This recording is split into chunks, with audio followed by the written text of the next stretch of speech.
Qadrdonlarim, bugun bu jonim bilan sizlarni shevalada qanaqa bilmadim-u, o'zimizni shevada chavatib pishiramiz. Ishimizni unni yelab, idishga suv, tuz hamda un solib, xamir qorishdan boshlaymiz. Yumshoq xamir holiga kelgandan keyin paketga solib, tindirishga olib qo'yamiz. Xamirlarimiz tinguncha ko'cha hovlilarimizni gullatib supurib kelamiz. Hozir kuz bo'lgani uchun hamma yoqda barglar to'kilib yotibdi. Baribir supurilgan joyi ko'rgandan keyin insonning bahri ochilib ketsa kerak. Men kirgunimcha bu jonim ishni boshlab yuboribdilar. Xamirni yumaloq qilib yoygunlarigacha yog'larni eritib oldik. Ko'rib turganingizdek xamirimizni yog'lab olib, keyin esa uzun-uzun qilib kesib chiqdik. Xamirlarni o'rab olib, birozgina tindirib, yana dumaloq shaklda yoyishni boshladik va men bu orada video olishga ulgurmay qoldim.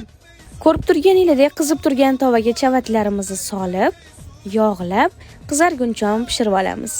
Bay. Xabarlarning chiqishini qaranglar. Ovozini aytmasa ham bo'ladi. Fikringizni kommentda kutib qolaman. Yurechani qizartirib qo'yinglar, bu jonim xursand bo'ladilar.